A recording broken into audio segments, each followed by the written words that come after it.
Ain't no shortcuts, every yard gotta earn it. Small town kids with a big city purpose. We bring the highlights, they bring the pressure. Friday night legends getting built by the quarter. Cameras rolling out, the whole state watching. Every touchdown got the whole crowd rocking. Northern Nevada put the city on the map. Cover 775 where the real ones at. Episode 11, man.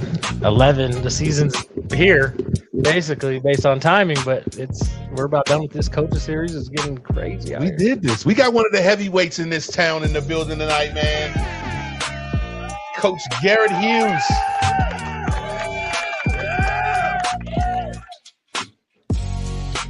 I chased this man all around Reed's campus looking for this man. This is the hardest man to catch. Yeah. Every yard gotta earn it. Small town kids with a big city purpose. We bring the highlights, they bring the pressure. Friday night legends getting built by the quarter. Cameras rolling out, the whole state watching. Every touchdown got the whole crowd rocking. Northern Nevada put the city on the map. Cover 775 where the real ones at. Episode 11, Coach 775. What say you, boy? Summer series, coaches series. Yes. We've had a blast doing this so far. We're getting to know all these different programs in the 775. Yeah. And it's honestly, it's putting us in a hard spot because I coming out of every one of these interviews, I'm just so high on that team, you know? I am. So like, if I see their name on a Friday night, schedule like last night, I'm automatically giving them the W, just because of the connection. But we're going to get to a time in this season where they're going to be playing each other. Yeah, and whenever they're not playing McQueen, that's when I guess. That's when I'm definitely rooting for you. But now we know all of them, you know what I'm saying? Yeah, no, that's what makes it cool. It's tough. It's tough, but may the best man win, man. Always, and it's ultimately for the kids to get better, hopefully get recruited as much as you can. Absolutely. And all the above with that, but I like what's going on right now. I like what NSN is doing. I like what RGJ is doing. I like the media days that I'm seeing. There's been some trash talk. Yeah, it's been a little bit of trash talk, which I think is really, really cool. But it's almost time to let the talk go and put the helmets on and rock and roll. Mm-hmm. But tonight we got one of the best coaches in the area. We have Coach Garrett Hughes in the building. Bring my man in the room. What's going on, Coach? What is going on? No, not much, man. You guys, the timing was perfect, man. I was kind of torn. I was going to be looking at two different screens. I was watching one of our former players, Elijah Tolliver, is playing his first preseason game with the Ravens right now, but it's at halftime, so it timed out perfect. All right, cool. Nice. When did he graduate?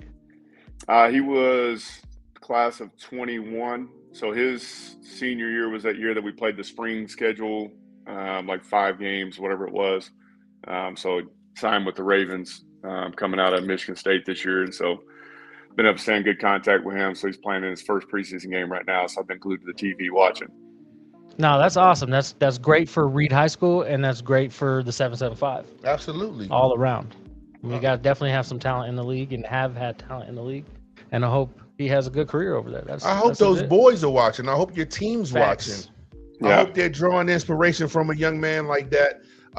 Because it takes a whole lot to get there, and hopefully he comes back and talks to your team, man, and let them know exactly what it takes to get there, to get all the way to that point. And even right now, playing in preseason, I don't know where he was drafted, but that is whole nother level of everyday mental focus. If you're not a top 4 guy, you got to be on your team every single day. One slip up, one slip up, it's not good. One bad sneeze during a coach's speech can get you up out of here. You know what I'm saying? Go grab that playbook. Right. Come on up here. So yeah, you got your iPad. Turn your iPad. 100%. Coach, let's get into it, man. What's your football background, Coach? I grew up from Tennessee. If you can't tell by the accent, but grew up playing. Went to college, Tennessee Chattanooga's FCS. Played there for 5 years. I was there, redshirted my first year back when you can only get one redshirt year. And then, a couple years out trying to figure out what I wanted to do, as an adult, and missed the game. And so I went back to school and got my teaching certification so that I could teach and coach full time, and coached in Knoxville for 4 years before moving out here. Now, I don't think people, I don't know how many people on this side of the United States know, but Tennessee football, period, is intense high school football. I'm talking about 10, 15 bands of people at a game at any given time. They got towns in Tennessee that just the whole town comes from. My parents lived in a little suburb north of Nashville, Yeah, and that's where my sister went to high school, called Beach High School. yeah. And the games out there were fun. Yeah, that's real. That's some big time football out there. Big boys, big linemen out there in Tennessee. Now, Coach, how'd you get this job here at Reed? Just when moved out, my wife, we met in college. She played softball there too, but she's from Fairfield, California. So I'm trying to get back closer to home for her. And, this is where we're going, because originally coming out, she got a job at Tesla. So I knew nobody here. So I just started emailing coaches and didn't really know much about any of the schools or history or anything, and spoke with a few different schools and coaches. But at that time, the year that I was coming here was the first year after Coach Allen had left and went over to Minogue. And so Coach Amatia was the head coach at Reed, and, met with him, and things really clicked, and felt like, that Reed was a really good fit with him, along with the administration that was there. And, just felt like the right place for me to go. And so jumped on with him, and 3 years coaching under him, and, he decided he was ready to be done being a head coach. And so put my name in the hat for that and got hired as the head coach. And been a problem ever since. You've been in the mix every single year that you've been a head coach at Reed High School. What has that been like for you, this journey? And you still, it just goes to show you can have good seasons, but it takes some time to get to that chip. What's the journey been for you so far? I mean, there's ups and downs in anything you do, right? I mean, there's different challenges, different years. The timing of it, I give him a hard time, right? Because, he's the guy. I was actually just on the phone with him a few minutes ago, right? Because he coached Elijah too. So we're just chatting it up on how he's doing in the game. But he's been a great mentor for me. But I give him a hard time because the timing of it, because I got the job, got hired, I believe it was January of 2020. And if you remember what was going on around that time, I think it was March when schools got shut down and everything, and the challenges that all presented with trying to have said a hi season. And bye. Yeah, I was like, nice to meet you. Good knowing you. Yeah, I'll see you on email. That. Great timing. So, but there's been a lot. We had that season that was, something that I hope we never see anything like that again. And then even coming back the following year, it was still a lot. We were on, different days. Kids didn't come to school every day, and everything was strange with that. We were getting tested every week. Usually it was on Wednesday when everybody had to get tested. So we would find out Wednesday afternoon who could play and who couldn't play. So we're scramble mode with that. I actually missed our first game that year that we played, which was against Minogue, because earlier, maybe the week before that, I got COVID, which ended up being COVID pneumonia. So the day of that first game, I was in an ambulance going to the hospital. So, that year was a, crazy year. But it's been, after that, been able to get a little bit more in a normal routine throughout our off seasons and things like that. And in that timeline, since I've been the head coach, wife and I have had 3 kids, got a 5-year-old daughter now, and twins that are 4, a boy and a girl. So it's, a lot of stuff going on. You are in the gauntlet, sir. Hey, yeah, it's busy time. So you see why it's hard to catch me. I'm busy. Okay. 100%. Well, I mean, that leads us into a question that we kind of always ask, is how you manage that home life to head coaching life from the day the first practice starts. Obviously, we know you're busy all season long, or all summer long, but from the first practice through the season, that's pretty tough on your family. Yeah, for sure. I mean, my wife, she definitely holds it down at home with the kids and handles everything for us. And she's like another mom for most of our football players now, because their kids are old enough that they can be around practice a lot more. And, spend a lot of time up there with us this summer, and all the players know her. And I had to get on her this summer. She's constantly bringing them popsicles and everything else. And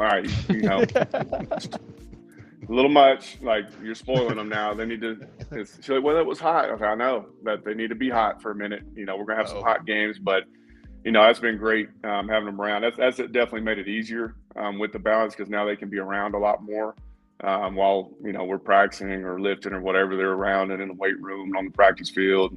We had our scrimmage last night. They're down in the end zone and being able to interact with all the players. So that's definitely made it easier. But it's just time is short all the time, right? So I just try to be really efficient with everything we do. And I got to be selective, right, with where I choose my time, and don't have much time to waste, and to be able to do all the things I need to do within my job as a coach and a teacher, but also being able to come home and kind of shut that off while I'm home and be dad, be present with my family. Does the wife work too? She works as well? No, she stays home with the kids, so she's got the hardest job.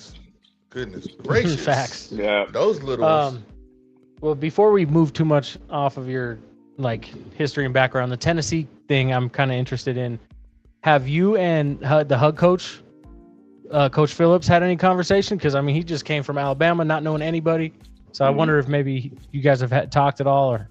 No, I haven't had a chance to meet him in person yet. I think when he kind of came in, it's kind of the busy time.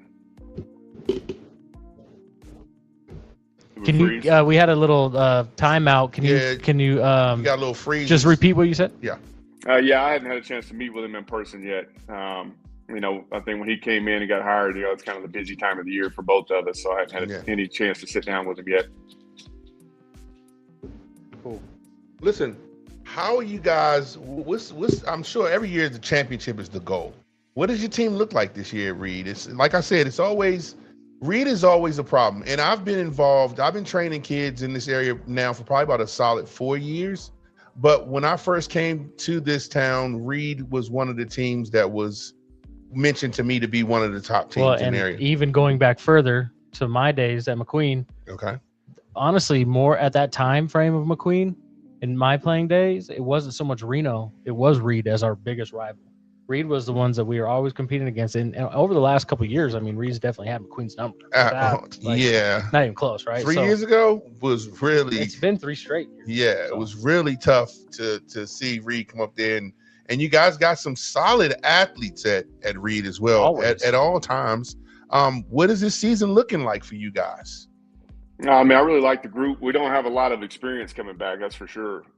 As far as varsity experience is concerned, we got a lot of guys, from our program that's been in our program, but not a ton of varsity snaps under their belt. So we got a lot of new faces in a lot of places. But it's been a really fun group to work with this entire offseason. They're super coachable, and they've been committed and bought in.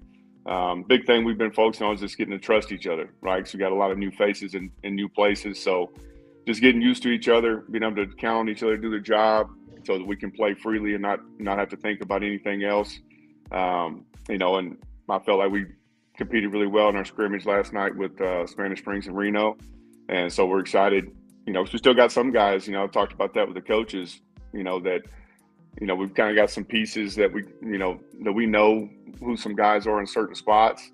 With some returners. I said, let's get them a little bit of reps, but let's get these other guys some reps so we can kind of figure out where those depth pieces are. And so we got a lot of snaps last night. So, it's still going to be a lot of learning, this group as we get going. Feel like we've done a lot of that throughout the summer, but, when you get the live action going, some guys pop up out of nowhere, right? That they didn't show a lot throughout the summer. And, when the lights come on, they shine. So looking forward to that as the season gets started. How many seniors do you have? Yeah. I think we got about 20 seniors right now in a group, which is normal for us. We usually have about 20 to 25, so a normal size class. That's a good senior group. Well, I'll tell you what, Jesse LeBoy thinks you guys got the best wide receivers in the North. Well, he said you got the best wide receiver. What's a receiver supposed to say? If a receiver doesn't say that, I got questions. Tell me about those receivers over there, Coach. Good answer, Coach.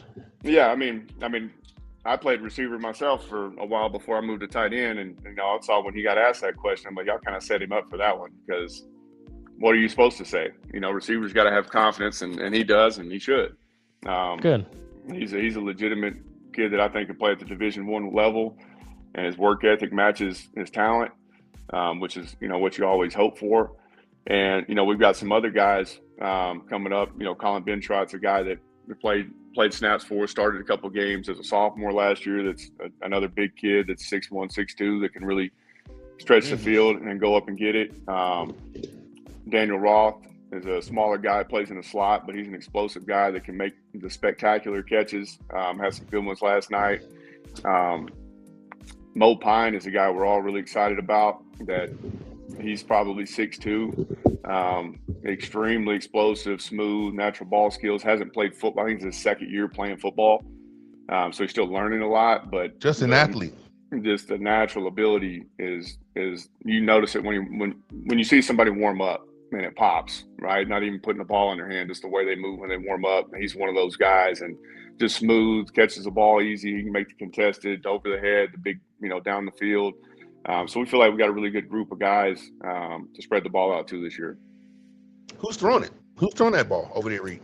Peyton Smith be our starter. He was on our JV team last year, and he's a kid. I mean, he looks like a prototype quarterback. He's 6'2", big arm.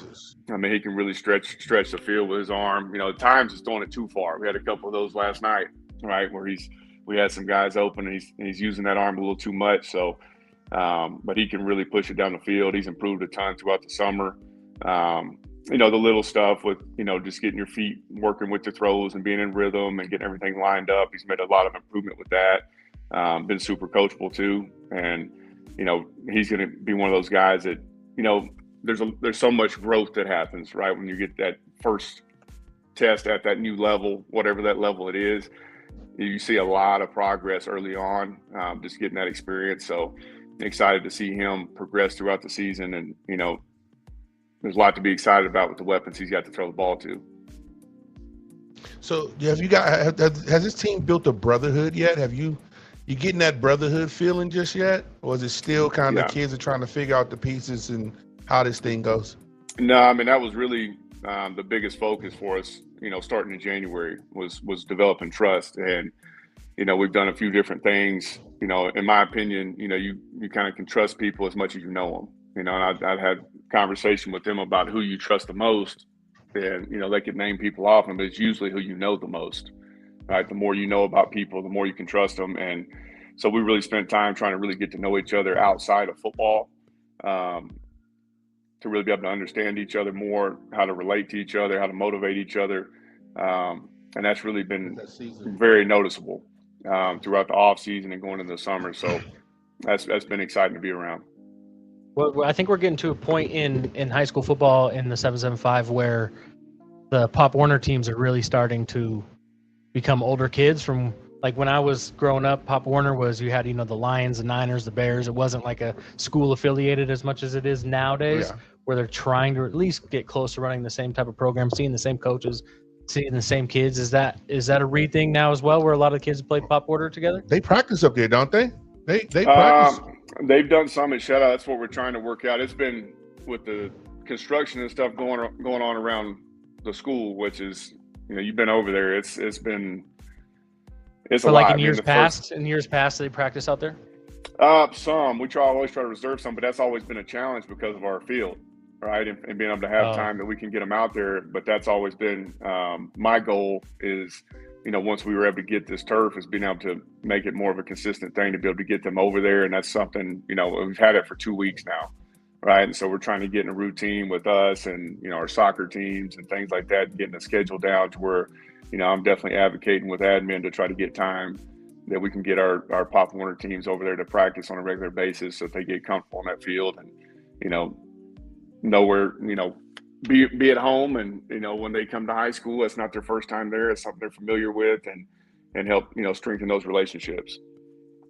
So I have somewhat of a spicy question for you, Coach. I mean, in terms of your field, do you miss the grass at all? Because I know that No. they have. All right. If we had grass, I would miss it. We didn't have grass. I got you. We had dirt and mud and paint. Has it been that way your entire tenure?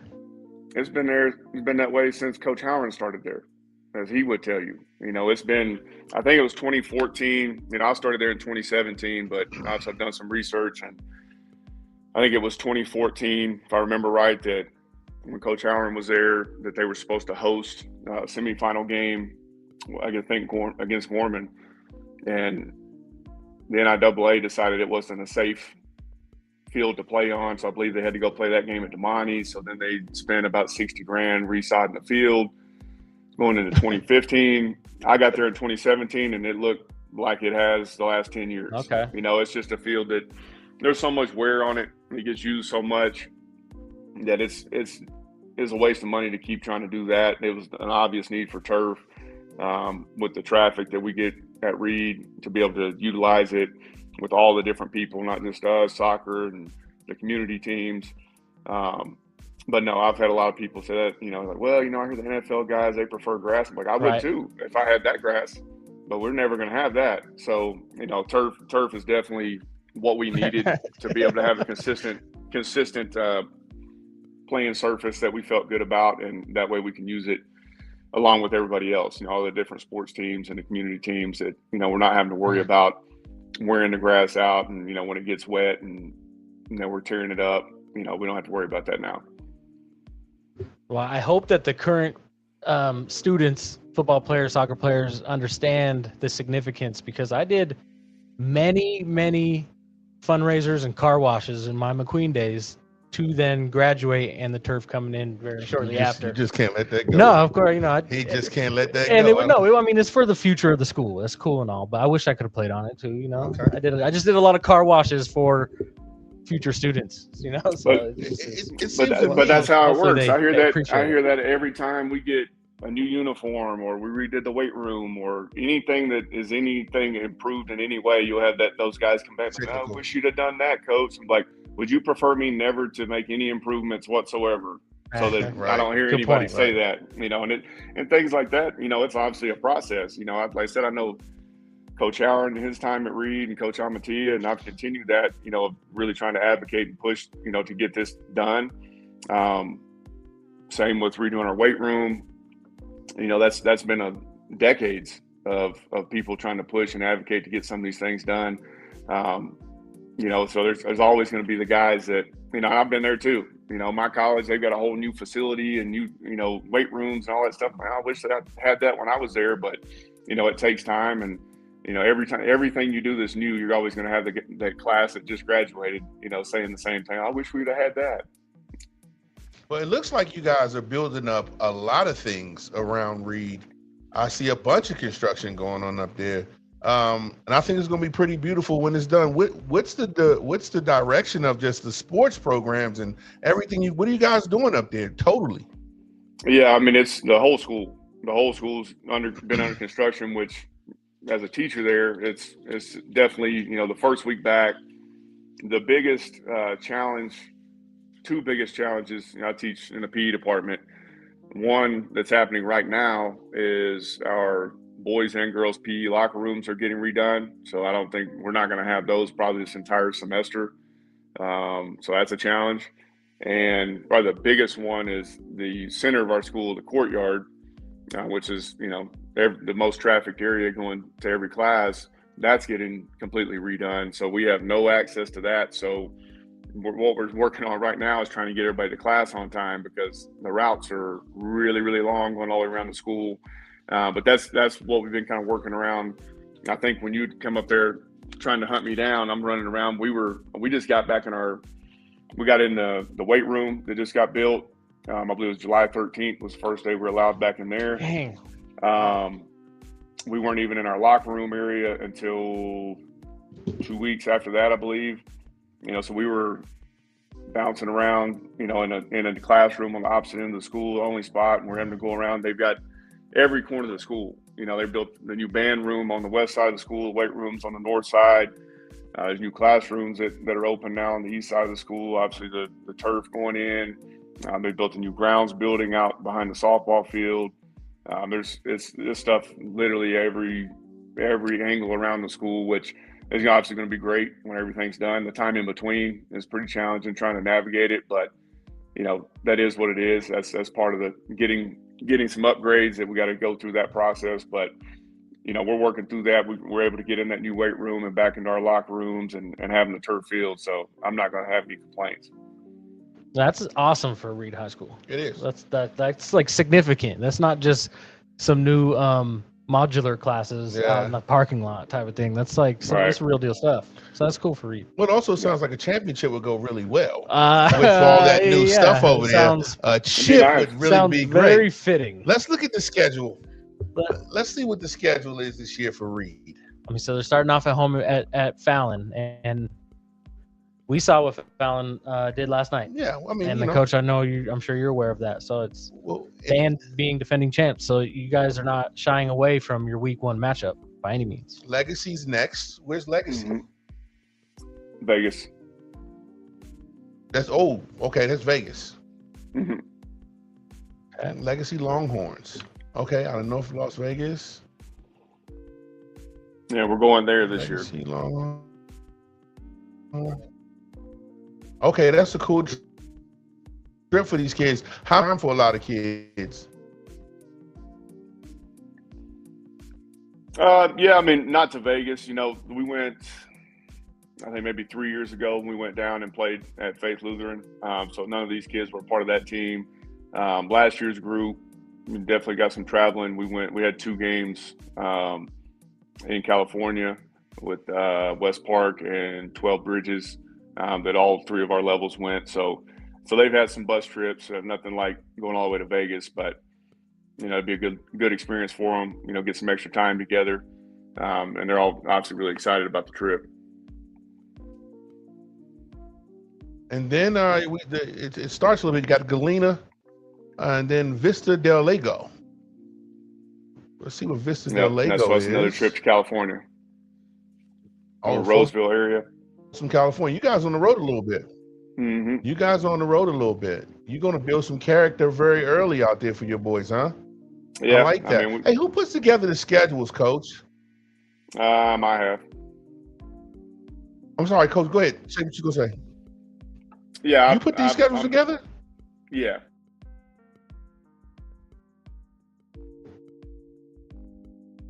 Now, how does that work? How do you... Are you talking about your non-league games or your league games as well? You guys still hear me? Yeah, I got Can you. you hear us, I just cut off my Wi-Fi because I Can thought you it hear might us? have been glitching us a little bit. Yeah, so we got those games. Try to get, when we get those out-of-town games, try to get 2-year agreements so we can get one there and one back at our place.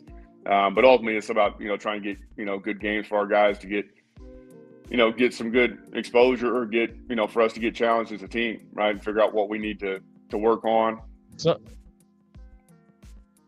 is it the coach's responsibility to schedule the non-league games, and the NIA does the league games? Yeah.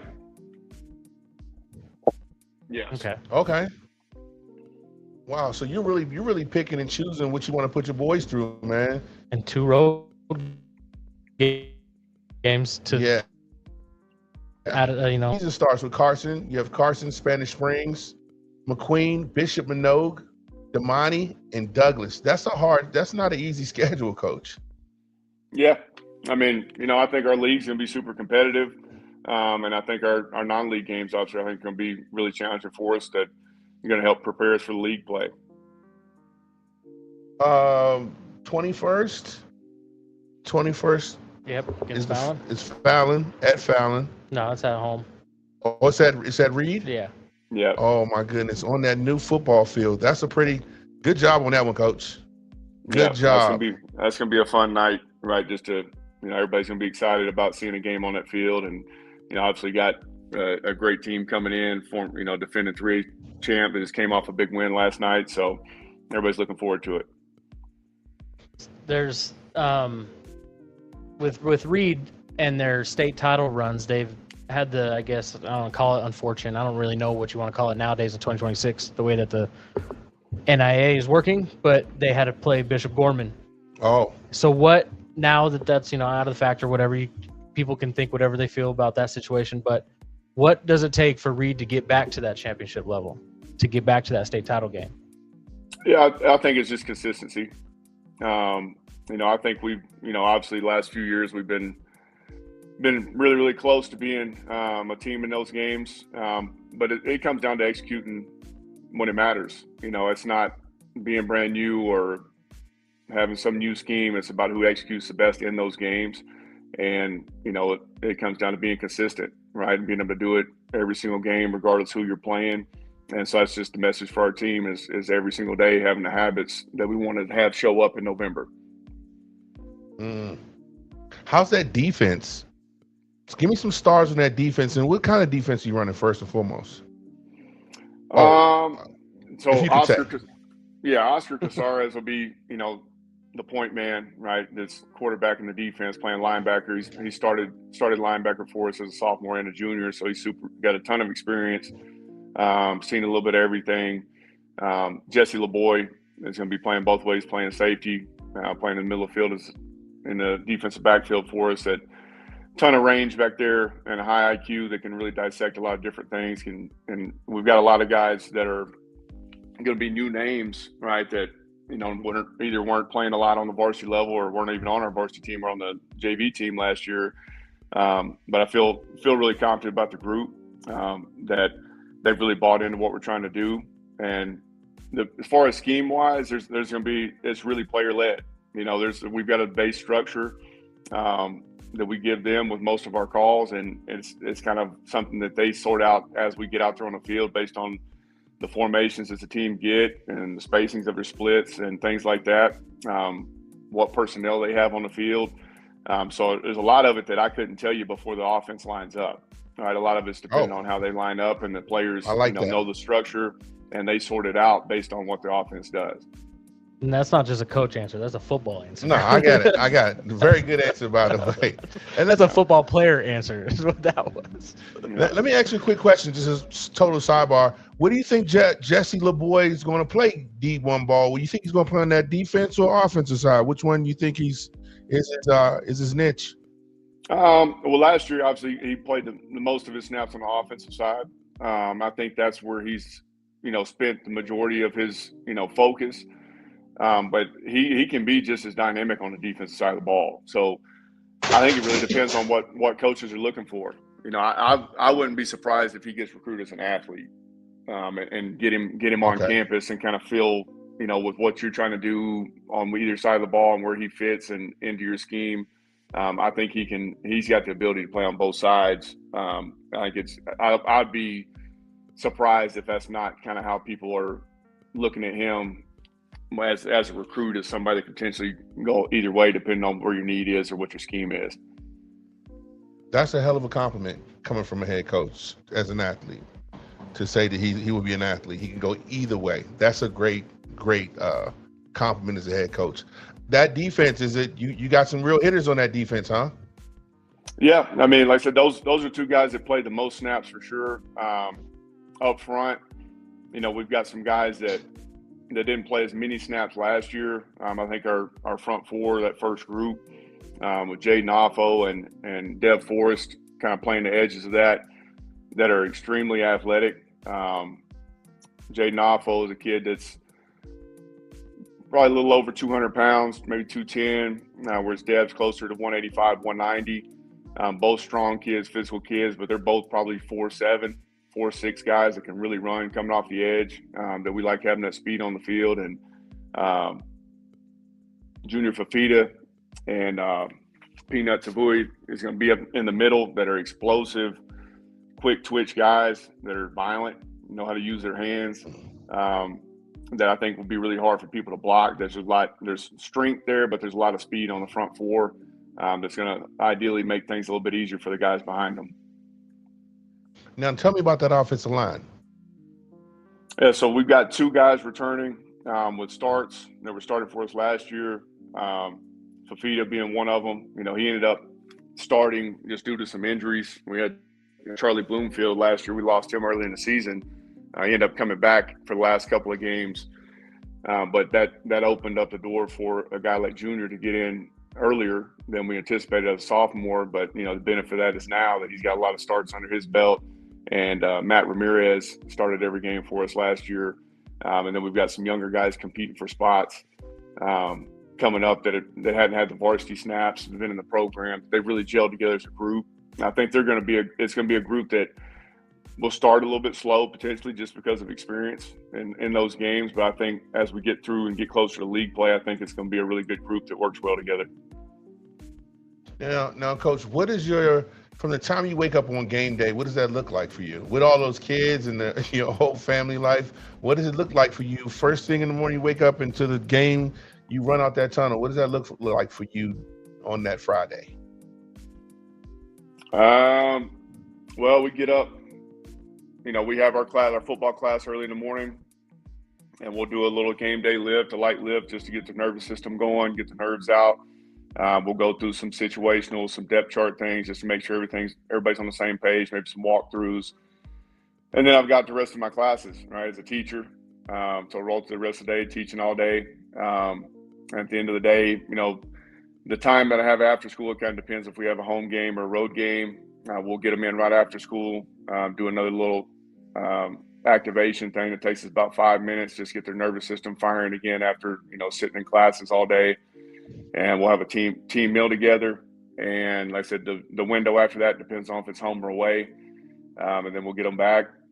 With time, I'll sometimes just try to relax for a minute and get my mind in the right spot. That's usually a very, very short period of time, sometimes 10 minutes, but I'll take that 10. And then we get rolling, get into our pregame, routine and jump into it and ready to play. But it's a pretty nonstop day from start to finish. So, Coach, what does that mean for you to lead those guys out on the field every night? Is it feeling like you're back playing ball every night that you do it? Because I know that's what I would feel like if I was a head coach. I would feel like I got my stuff on too. Like, what does it mean for you to lead the Reed Raiders out there every single Friday night? Yeah, man, it's fun.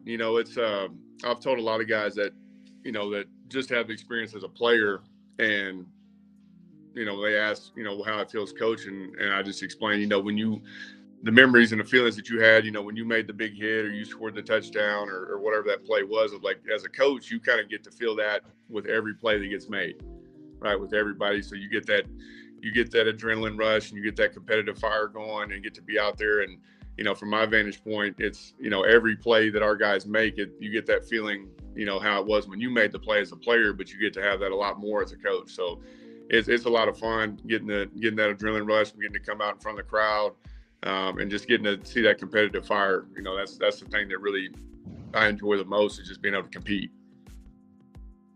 Well, we want to thank you for being on the show, Coach, and we also want to thank the wives.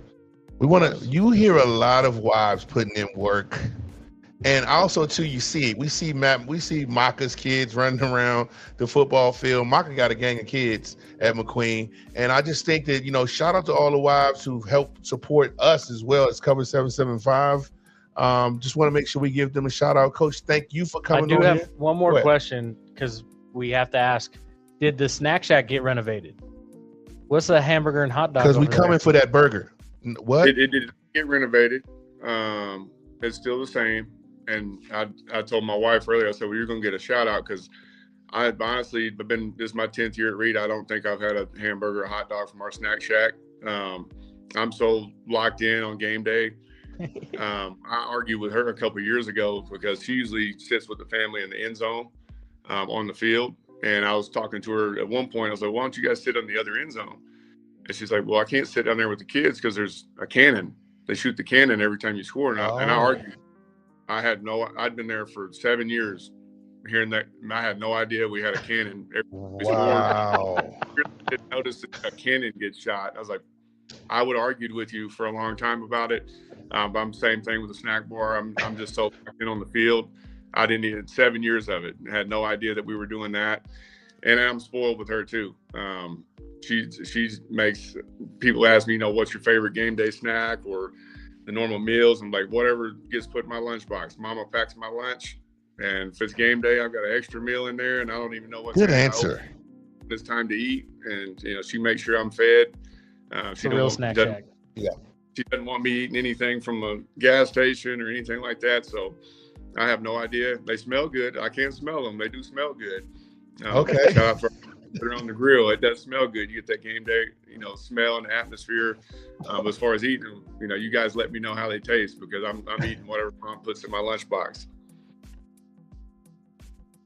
Say less, man. Perfect. It's been a perfect one, man. Thank you for hanging out with Cover Reed High 775. School. Reed High School Coach Garrett Hughes, man. Thank you so very much, brother. Stick around with us for a second, Coach. Man, that was a good one. Give it to him, Jeffrey. Wow. Boom. Ain't no shortcuts. Every yard gotta earn it. Small town kids with a big city purpose. We bring the highlights, they bring the pressure. Friday night legends getting built by the quarter. Cameras rolling out, the whole state watching. Every touchdown got the whole crowd rocking. Northern Nevada put the city on the map. Cover 775 with the Episode real ones 11. Yes. Hit that button.